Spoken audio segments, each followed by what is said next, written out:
Good evening. Welcome. My name is Pat Kowitzel, and I am the buyer and author program coordinator at Magic City Books in Tulsa, Oklahoma. And I want to thank you and welcome you to our program this evening. We are right on the cusp of the centennial commemoration of the 1921 Tulsa Race Massacre. And Magic City Books has been producing a lot of virtual author programs with books related to the Race Massacre. Brand new material, as well as some reissues as well. Books of fiction, books of nonfiction, books intended for young readers.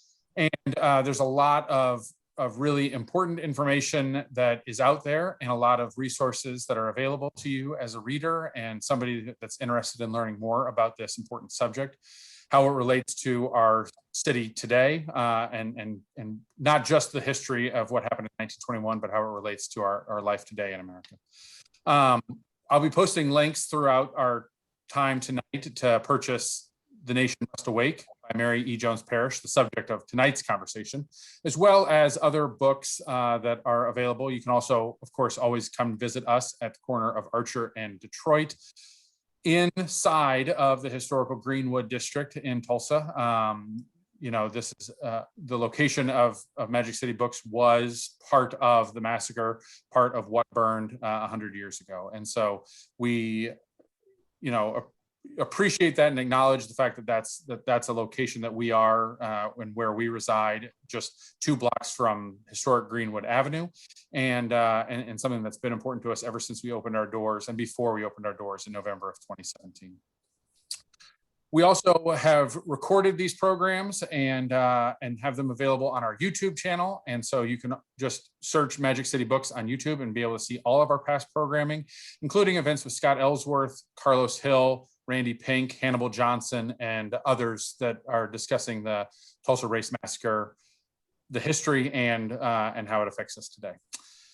Today, we are really, really just proud to welcome Anneliese Bruner, the great-granddaughter of Mary E. Jones-Parrish, who was the author of a book, the original title of which was The Events of the Tulsa Disaster.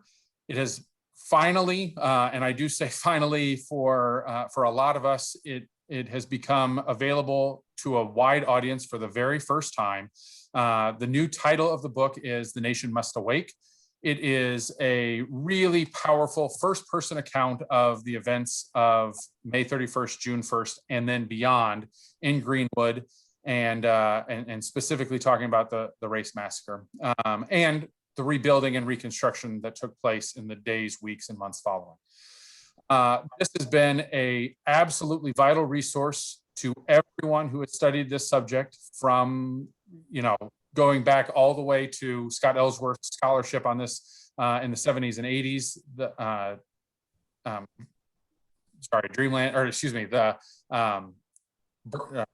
Death in a Promised Land. Goodness, too many titles running through my head. And even beyond that, and even before that, but it was always only available through libraries or passed down in families, and not available to a wide public. And so we are just really excited to be able to finally present this book and have it available for readers to be able to get that first-person account.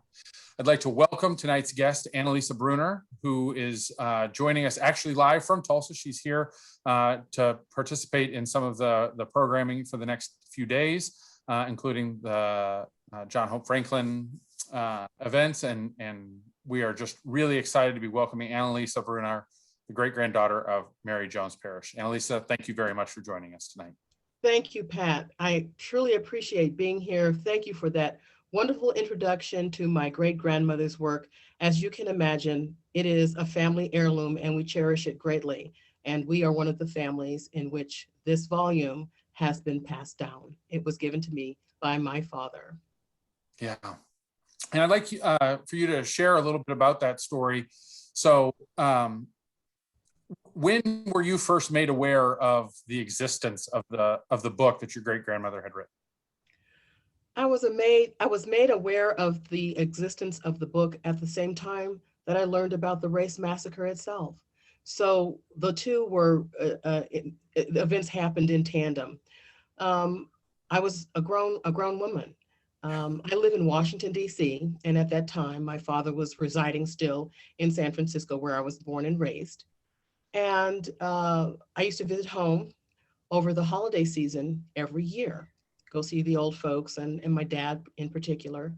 And this year, it was 93, 94, had gone home for the holiday season. And my dad took me aside to talk to me. He looked very serious. And my dad was a real fun guy, always real jovial, real gregarious person, always in an up mood. But he took me to his room and he sat me down and he said, Lisa, and this is what I was called, that was my nickname when I was a kid. He said, Lisa, I have something to give to you. I was puzzled and I felt that there was some gravity to what he was saying. He went into his papers and pulled out a manila envelope. And he said, this is a book that your great grandmother wrote. He pulled out that slim, I'm sure you've seen it, slim, kind of small cloth bound volume. It was a little bit worn around the edges, but it was very well preserved. I looked at it, and in the front, it has that long fold out paper with the, kind of brittle, with the map or kind of like a representation picture of the burned out area. And he said, your great grandmother wrote this book. I was stunned. I couldn't imagine that this was something that I did not know about my own family history. And right on the inside leaf, when you opened it up, it said, from Carol A. Jones to William Bruner Jr. And so it definitely was handed down, directly from the Jones family. So that was really something to me. I went home in January of 94, returning from vacation, sat down and read the book in its entirety in one sitting. I can't tell you, I was speechless, to learn about the atrocities, to learn about what the people went through, to learn about my own connection to this unknown event that I was learning about for the first time as an adult. I was filled with confusion. I couldn't believe that my father nor my grandmother, Florence Mary, who was the small girl in the window that night, had never mentioned this to me. I was disappointed about that, but also struggling to figure out why. Over the years, I've come to, I think, some peace about why that might have been. Mm-hmm. But at the time, it was quite upsetting, as you can well imagine. And I had to process it. When I had read the book, I did think to myself, because he had said to me, almost as though it was a charge, Lisa, I want you to see if you can do something with this. Can you do something with this? He didn't really explain what he meant by that. But at that time, he also said to me that he considered me to be, at the age of 34, 35, the matriarch of the family. And so of his 4 children, he decided to give it to me. And I did take that charge very, very seriously. Yes. Yes.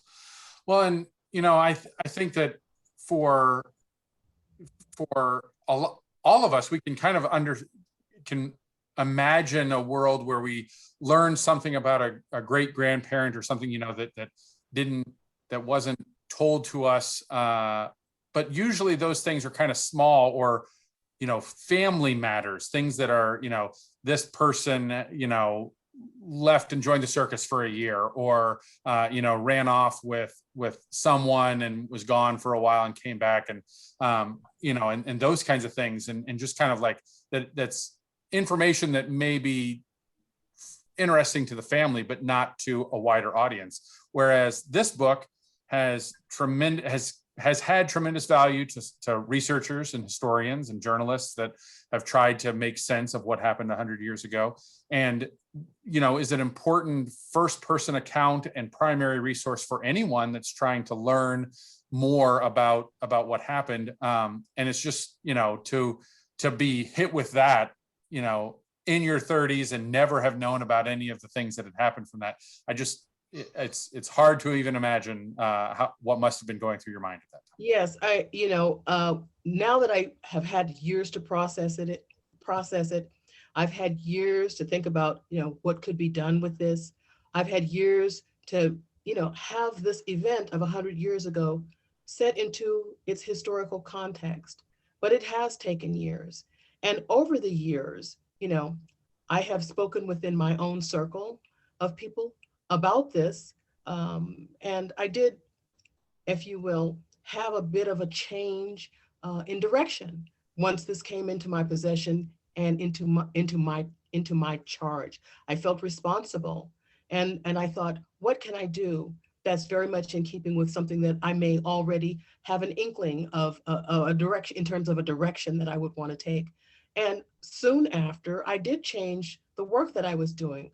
I changed my path and began to study and take classes around different kinds of writing disciplines, screenwriting, travel writing, all kinds of things that I thought at some point may be important if I'm going to put this out as an artistic work or just what. I just wasn't really sure because it wasn't my area in terms of how you actually get something like this done and have it be successful. And when I say successful, I mean have it reach a broad audience so that people learn about this very important event. Because as I talked to people about it, I found out that people didn't know a thing about this, nothing. And this was, we're talking about the mid 90s and into the 2000s. So actually I did begin, thus around the time when I started first getting my first bylines. I started working for a media company, and I began to enter into that world where, writing and journalism, reportage and things of that nature were centered. And, I had never necessarily thought about that in terms of how I could pursue a writer's life or a writing career, but I fell into it, and it became central to what I do. Yeah.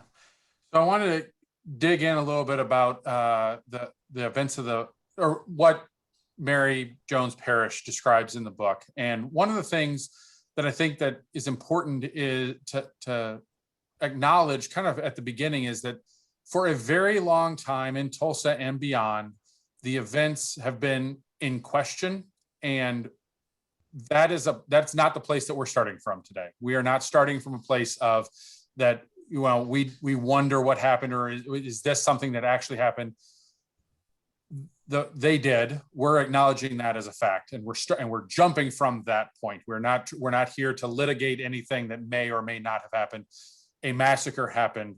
Homes were burned, businesses were burned, people were killed. And so the events that are described in the book, this is an opportunity to read the actual first person recollections of your great grandmother and many people in the community that she talked to. And so, I think a lot of people that are watching tonight have some familiarity with the Race Massacre and the events that took place. And I don't think that anyone watching tonight really objects to anything I just said, that this is the history, this is what happened. What, when you were going through this book the first time, but then also as you've been going through it again, what were the things that really stood out to you in your great grandmother's writing about the events and just in the ways that she collected those stories from the others in the Greenwood community? Well, one of the questions that others might have, and I can actually easily see how they might question, how in the world could she have captured so exactly, with such precision, these stories? Because it does really sound like the voice of the person who's speaking.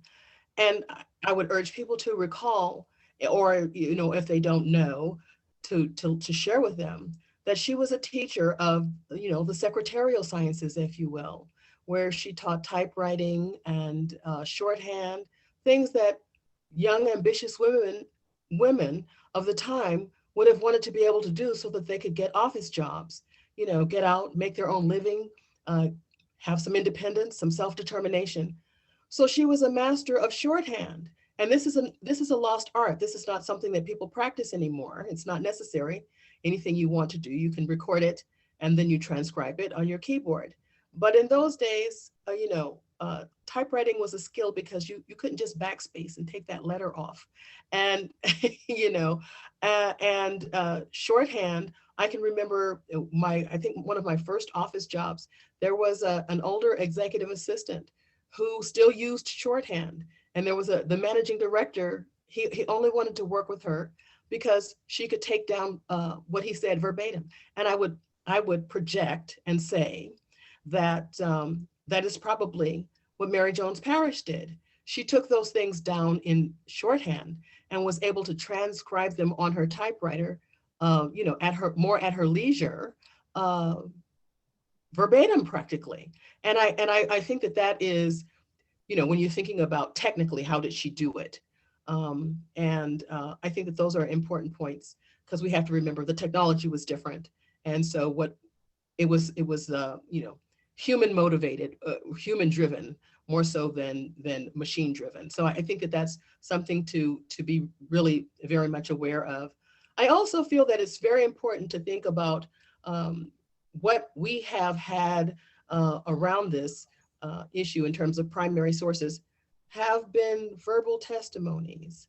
And to your point about questioning the veracity, the accuracy, and those kinds of things, we live in a society that is not, doesn't look as favorably upon verbal testimony as on written testimonies of history. I'm not talking about in the legal sense, but certainly when you look at this written work that was done very soon in the aftermath, you have corroboration for all of the claims that were made that throughout, some of the reporting that we've seen over the years and the decades have been ascribed to community lore. And we know what that word means. That means there are some questions of credibility. And so here we have someone who at the time puts it down on paper in a way that really cannot be questioned. This is not something that she sat and made up with all of these people, who can do that kind of coordination of such a fantastical tale. This is truth, right. And this is written down, and that's how we think of history as being recorded in our society, in our country. It's written down, and she wrote it down. That's right. And most of the people that she collects the stories from, have their names listed, and they are, that's verifiable that is a person who was living in Tulsa, that was living in Greenwood, that she had access to be able to talk to, and they match up with the people who were registered, who were in the city guide and everything else, that ways that historians can be able to kind of match those people up. There are a few that, are initials or something like that, where some of the accounts that way, and for whatever reason that those people chose to be attributed that way. But there's the same version of a story about who was coming to the door, what they were required to do when they left, what was in the air, and the time frames and everything does match up with the events of May 31st and June 1st. So the other thing that really struck me while reading the book, you mentioned about the changes in technology, but also to be going back 100 years, the country is fresh off of World War I, and there is a lot, the memory of World War I is very evident throughout the book, and the role that America had in World War I, and then questioning, is this the same place that says that they are here for democracy throughout the world, and yet this can happen here in Tulsa to a community of Americans, and so I just would love to hear you talk a little bit about kind of the impact of the war and the veterans that had returned home to Greenwood, and kind of what was going on that way. I would like to mention, I'm so glad you mentioned this. I would like to mention that On the other side of my father's family, now this is the maternal side of my father's family. On the paternal side, my father's grandfather, so my father's paternal grandfather, was also from Tulsa. He did fight in World War I. He was in the European theater. He came back. I am not saying, because I do not know this, if he was one of the veterans who was involved in going down to the courthouse. But I will say that he was of the same era, perhaps of like mind to those who believed that, if it hadn't been clear before, Black Americans are full citizens, fully participating and fully invested in the life of our nation. And there was nothing else to prove. So that's one point I wanted to make. But as Scott Ellsworth says, you know, when they went down, when they first assembled, they demonstrated incredible restraint, incredible discipline, incredible commitment to the rule of law. And this is something that we can juxtapose against those who were not very much interested, whether they were, you know, casually deputized later on, or people who were involved in the city government. All of this, presumably, citizens and governing body alike, subject to the rule of law. These were not upheld by those folks, but by the Black community, and in particular the veterans. But we think about issues of citizenship and social responsibility. It is the, you know, kind of paradoxically and ironically, the other who is participating in the avenues of democracy and civic order. And this is something that, you know, this is a tension that I think is super important to think about. These were people who also were from a community who were fully invested in, if you will, the American dream. They were working hard. They expected the rewards of their labor. They were fully invested in the capitalist system, doing everything they were supposed to do, everything they were told was going to make them successful, safe, able to experience self-determination. So, you know, you have to think about, what is it? You have to ask objectively, if these are folks who were doing the right thing, what is the answer when you ask yourself, why were they subjected to this? And I think the answer speaks for itself. You don't even have to say it.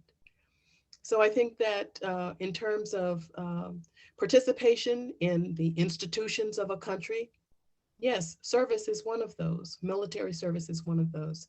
And their service was demonstrated. They brought their service home, and for it, you know, they paid the ultimate price at home, not abroad. And it is one of the themes of the book, to be thinking, and this is again too, where we look at the title, The Nation Must Awake. You know, what message are we giving to the world when we permit these kinds of things to happen?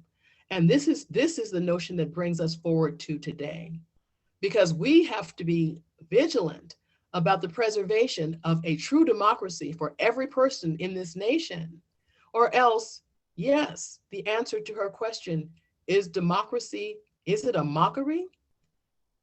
We cannot let the answer be yes, but sadly, some are tipping it, some don't mind tipping in that direction. And this is what the lesson is today. And it is an urgent one. That's right. That's right. And so you mentioned earlier, before we go any further, I do want to make just a little commercial here. You can pick up your copy of The Nation Must Awake at Magic City Books. There's a link here in the chat to be able to purchase online. Also, we want to hear from you, and we want your questions. Please post those in the Q&A, and we will get to as many as time allows. If you're joining us over on Facebook, just post those in the comments, your questions, and we will be checking there as well to be able to ask the questions. Annalisa, you mentioned earlier that you are a resident of Washington, D.C. You've been living there for a long time now. And earlier this year, in reaction to the events of January 6th, the insurrection on January 6th, you wrote a piece. And I just wanted to talk to you a little bit about the connections between the events of May 1921 in Tulsa and the events of January 2021 in Washington, D.C., and where you see those parallels and how and what you see as a connection between those two events. Well, I would say that one of the major, well, the parallel that sticks out most in my mind is obviously the violence and a segment of the population feeling that it is their right to exercise this kind of elevated, escalated civil disobedience. I mean, you know, I don't want to call it civil disobedience in the sense that, you know, civil rights activists might you might think about that term when we're talking about people who are fighting for civil rights, but the kind of disobedience where it almost becomes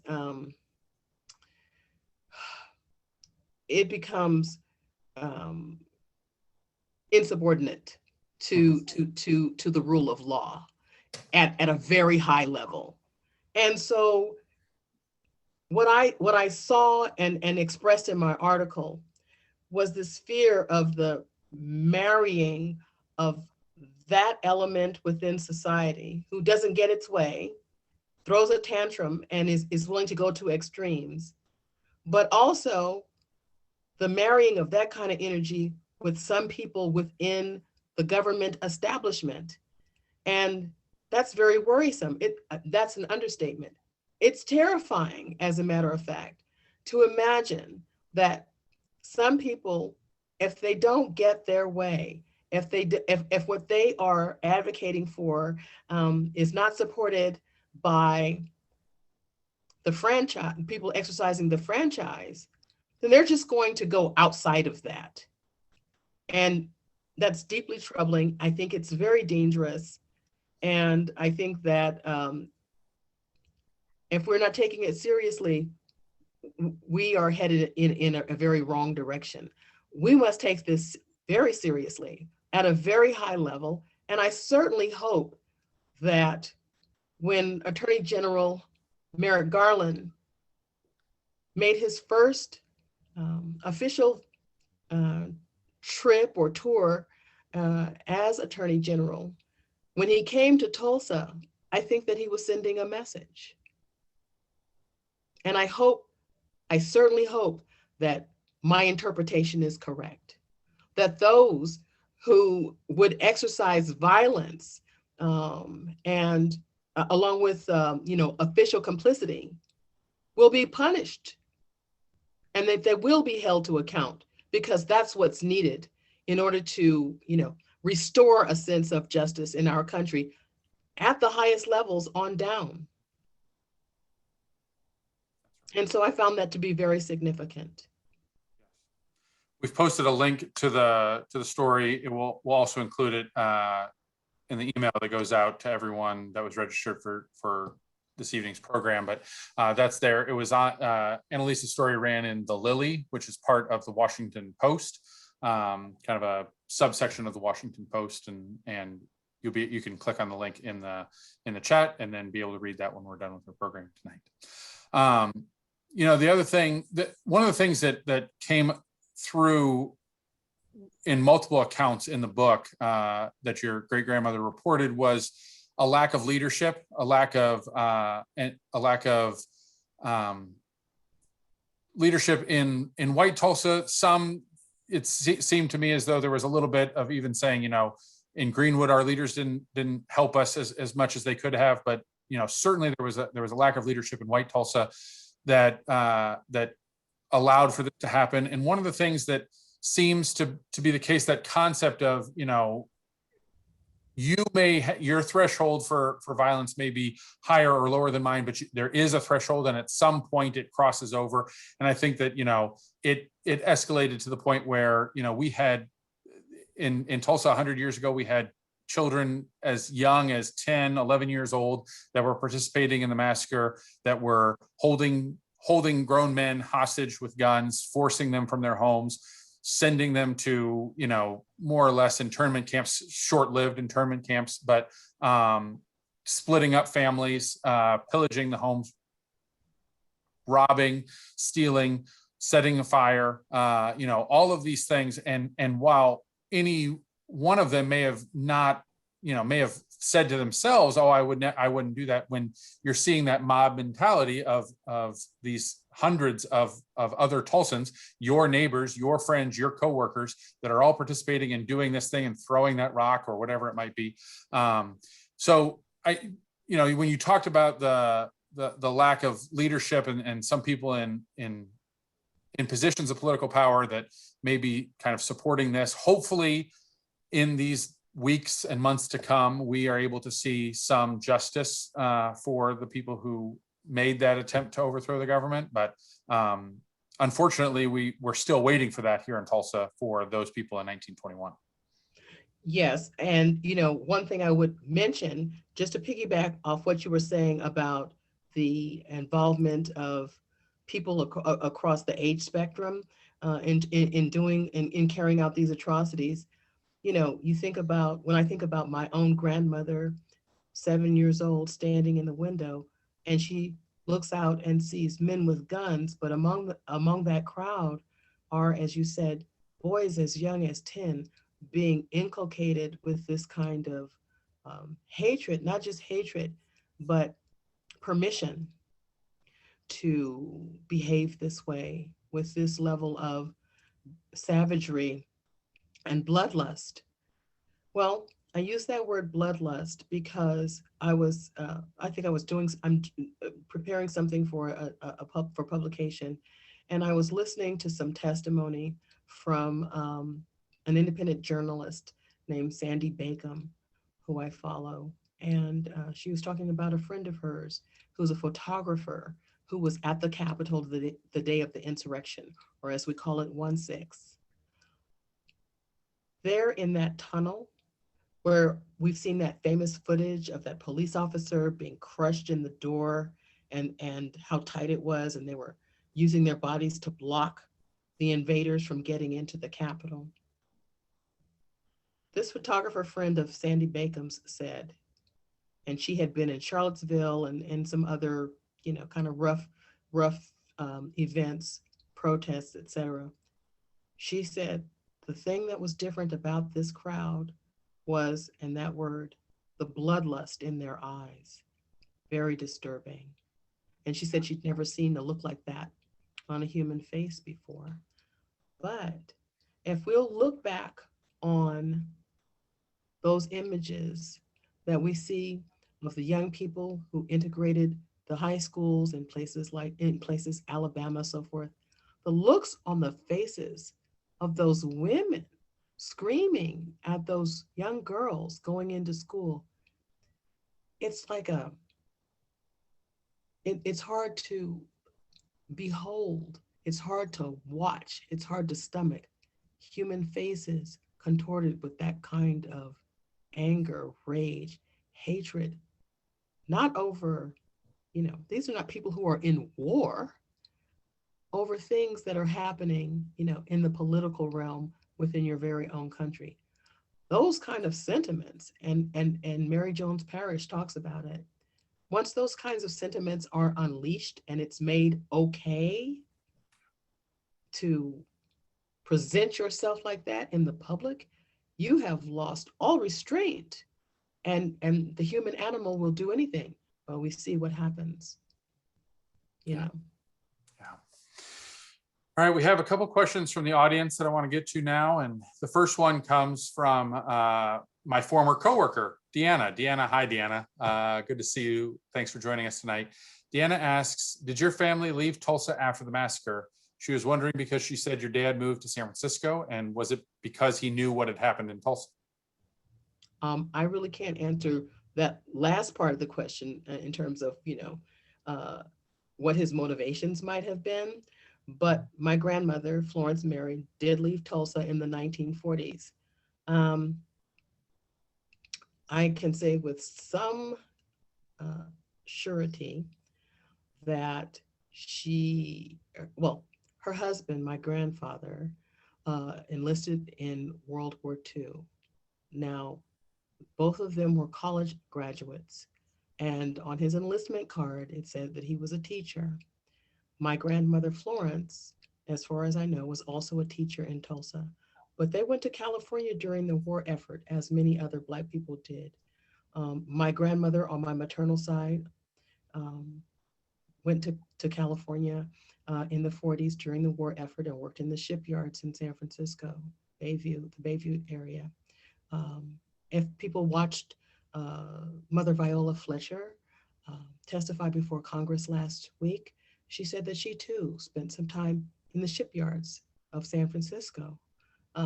This was something that Black people did to support the war effort, and also because there was a void in employment, in a, I would say a void of, in terms of workers, because a lot of white people went off to the war, and those jobs opened up to Black people, and they went and worked in the shipyards as welders and janitors and different things like that. So on both sides of my family, you know, people went to California um, around the time of the war effort. That's when Florence Mary left. I don't know. I don't believe that. And certainly Mary Jones-Parrish did not go out there. But that's how my family got to California, got to San Francisco. She was following her husband there. Florence Mary was, and he was killed in Burma at the age of 32.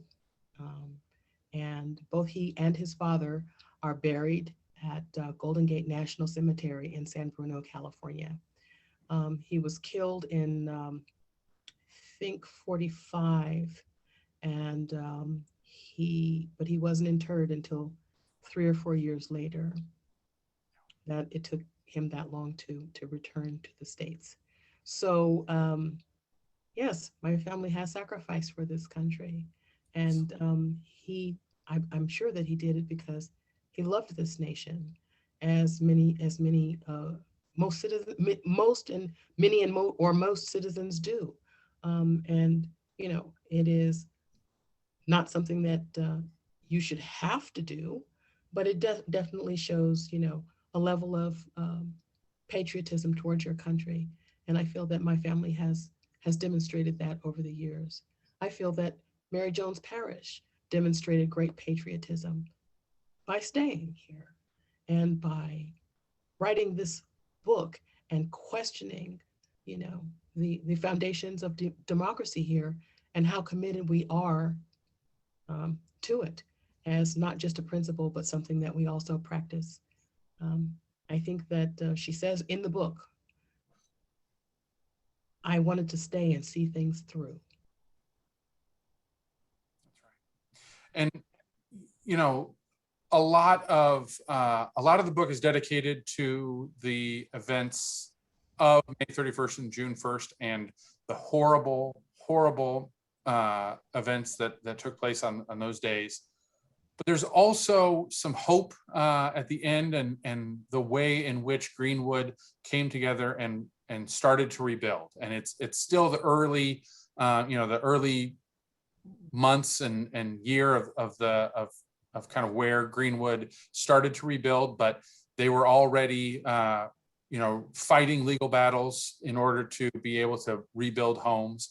They were fighting legal battles in order to be able to get back to their lives and be able to kind of rebuild from nothing.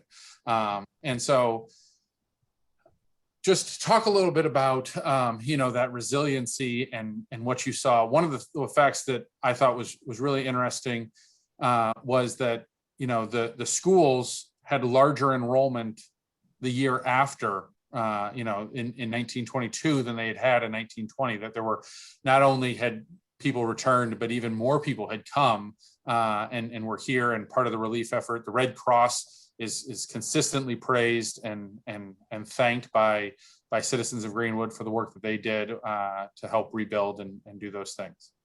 Yeah, I think that the Red Cross was exemplary in its, even-handedness and its, organizational capabilities.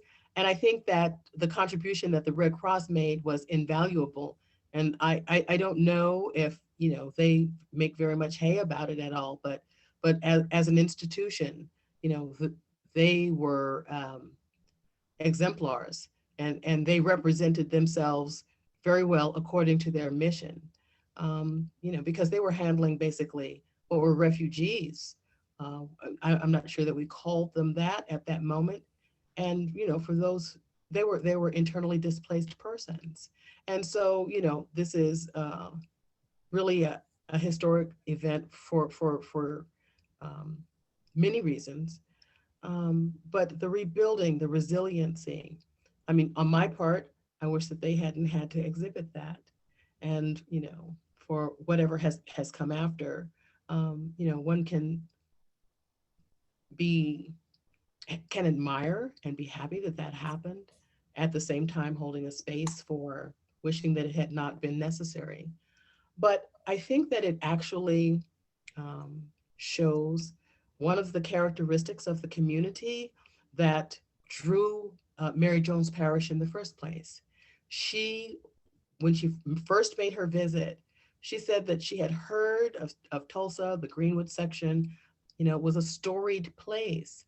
And it was some place where people knew how to cooperate.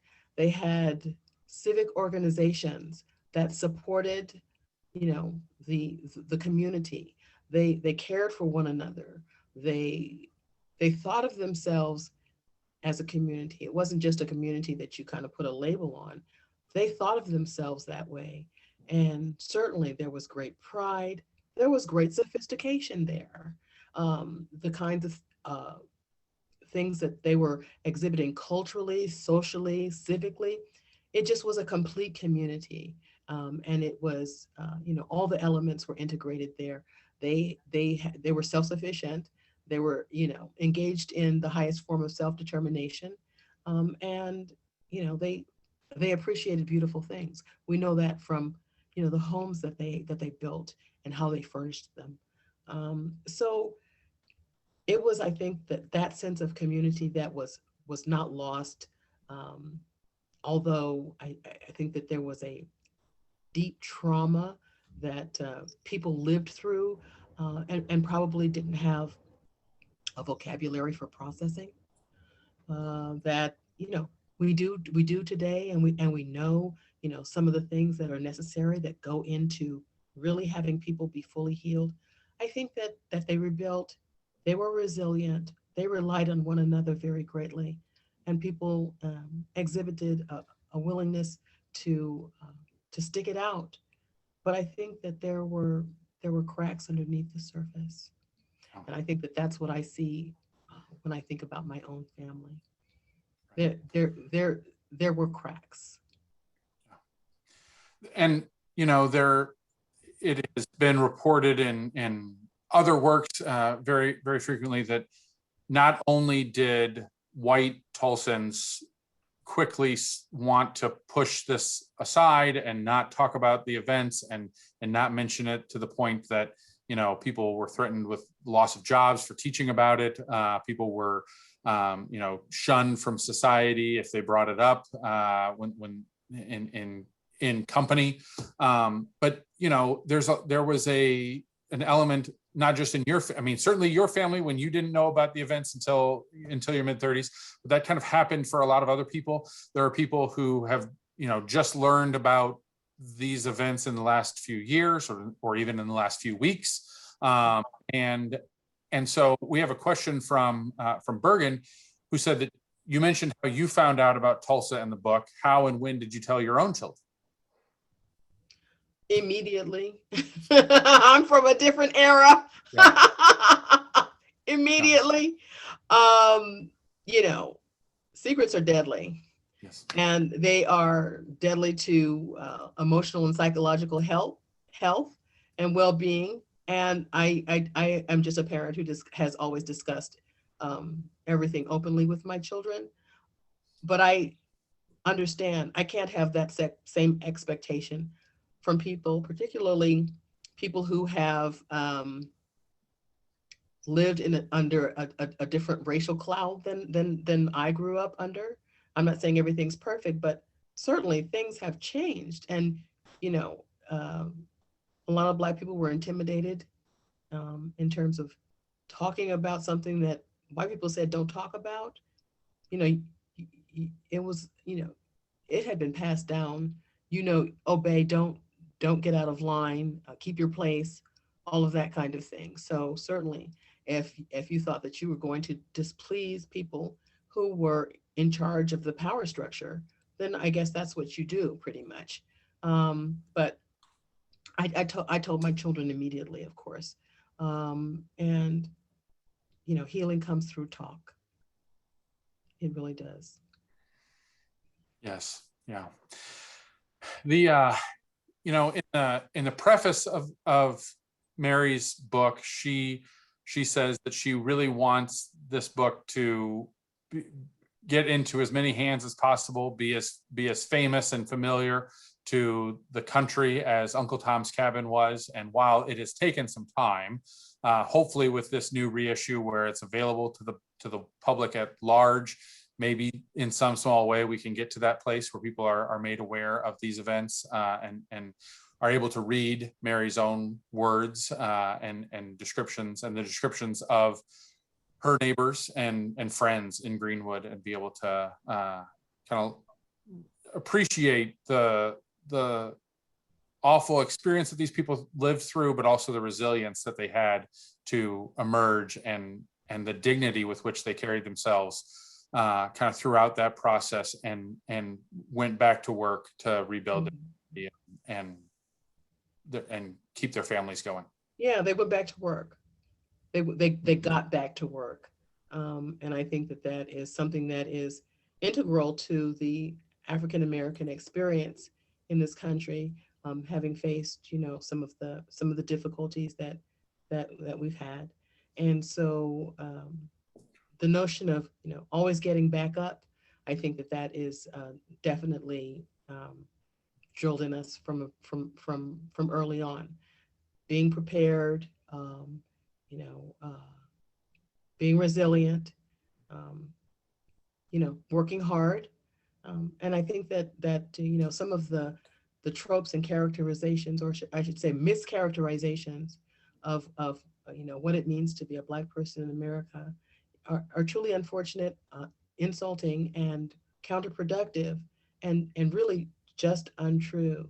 You know, at one point, someone on the floor of the House, I believe, made a comment about, you know, Black people not having good family values and things of this nature. Well, we've done nothing but hold our families together in the face of some of the most, you know, egregious violence and disenfranchisement that a people could imagine, and you know, that's what we do. And I think that this is one of those one such story that actually tells you right there in your face how much adversity we can face and how much we can put ourselves back together afterward. As I said, there's some cracks, but we go on. And I think that that is not something to take lightly. And it is a good example for our country. So, you know, these are the images that I would like for other people to have, but also for young Black people to have about, you know, their people, our people, and what we're capable of doing. And I would like for that to become more normative, not, oh, wow, this is such an outlier. This is such an unusual thing. You know, remember, at certain times, it really wasn't. But there have been so many systemic and systematic hardships that have been imposed from the outside, that it, you know, it is not always difficult to keep that momentum going. But I think that we have shown a very positive trajectory over time. So, yeah. We have a question here from Marcy. She wants to know, with the book now available, have you met any other descendants whose relatives were quoted in the book, whose experiences were shared in the book? not people whose experiences were shared in the book. I've received emails and so forth from people who say, oh, my family was mentioned in the book. I have not had in-depth conversations with them. This is actually my first time in Tulsa, and I'm thrilled to be here. But I will tell you one thing. A friend of mine in Washington, D.C., read my article in January, and he said, oh my God. He said, I broke down in tears. I said, what happened? He said, my great grandparents were in Tulsa also. They were, they lost everything in the massacre, and they left. They went to Detroit. And he said, that's where my maternal grandmother was born, their daughter. And life was very difficult for them. Definitely not the lifestyle that they had built and had become accustomed to living in Greenwood, where life was very, very good for very, very many people. And so there are all kinds of stories out there, people who left, people who stayed, people who left a couple of generations later. I mean, there are issues around any kind of urban area and urban areas in this country where a community just eventually becomes moribund. And, you wonder when you're talking about rebuilding, what do you rebuild? What was, or something with a vision that's more forward looking? And these are difficult questions. And they require thought and debate and, continuing conversation about them. We have one more question that came in from the audience. I don't know the answer to this. I've seen different numbers in the past, but maybe you do, as you've been working on getting this book back out there. Shanley wants to know, how big was the original print run of Mary's book? Do you know how many copies existed originally or in that first wave when the book was first published? I think the common wisdom is that about 24 or so. Yeah. And I think Scott has some idea in terms of, kind of like a numbering system that he's seen, but I don't think that there's a definitive answer. And that would be absolutely some of the most interesting work to dig into and to research. And, I'm very much interested in knowing more about my own great grandmother and, what were her other writings? What other kinds of endeavors, was she interested in? I have some information, not all of it, but certainly going forward, I would love to have an opportunity to delve into her background and, going forward from the time that she put out this really epic work. I mean, not huge, but hugely important. That's right. And it is still influencing art. A local piano player, Baron Ryan, was commissioned by Chamber Music Tulsa to create a piano trio, and he used Mary's book as kind of the inspiration. And so his piece is going to be debuting, getting its first ever performance on June 3rd at the Greenwood Cultural Center at 7 o'clock. I'll get a link here in the chat in just a moment, but the title of the piece is "My Soul is Full of Troubles," and Baron named it that because at one point in the book, your great grandmother and your grandmother were together reading Psalms, and while the book doesn't say which psalm, her book doesn't say what psalm they were reading, Baron says that his mind went to Psalm 88, which is a lament, and the third verse begins, "For my soul is full of trouble." And that seemed an appropriate sentiment for the piece. And so, the art that is coming from this will continue to grow now, especially that it is going to be able to reach a wider audience. The information that we have is going to continue to grow as there is more out there and it becomes safer for people to be able to share their family histories. I think we're going to get a lot of photographs. I think we're going to get a lot of, personal diaries and letters and writings that we've never had access to because they just stayed in families, much like in a lot of ways this book, while it was in a couple of libraries, not many and not accessible to most people. And so it was passed through families. And I think that we already have started to get a little bit more information, but I think that there's a lot more to come, and we're going to learn a lot more about life before the massacre, events of the massacre, after the massacre, and how the community rebuilt. Well, I think that you make a very, very important point here, Pat. We're talking about, where people begin to feel safe. People a lot of times need permission to do things that they already want to do. And so, yes, this may be a catalyst that helps people begin to speak about this more openly and to remember how important it is. People may also have pushed down the notion that this is something that they should think is unusual and something to discuss. And, it may be, they may be feeling like it's old hat. We already know all of this. Well, nobody knows everything about this. It's still something to plumb information from. And I go back to my father. Later in life, he would say things to me sometimes. Lisa, do you still have that book? Do you still have that book? And I wasn't emotionally sophisticated enough to know that perhaps he was asking for my permission to talk about it. And sometimes all people need is permission in the form of an invitation to talk about something. And we just don't know who all of those people are quite yet. And this book, I would hope, would serve as a catalyst for that. And as you talked about the growing art that is inspired by this, I just want to mention Ajamu Kojo, who prepared the cover art as a part of a series that was inspired by Black Wall Street. And he had an artist, a model to sit for this representation of my great-grandmother, Mary Jones-Parrish. And it is an absolutely stunning piece of art. I don't know if people can see it very well behind you. It's beautiful. Yes, it is. We'll do that. It is. There's a lot of symbolism in it, that I've had an opportunity to talk to him about. Just a beautiful series. It is. It's a beautiful cover. When I first saw, the book was announced, and so we knew that the book was coming, but it didn't have that cover yet. And when that cover came out, boy, I just stopped in my tracks. It was just the perfect cover for the book. It's wonderful. Yeah. It is. It really is.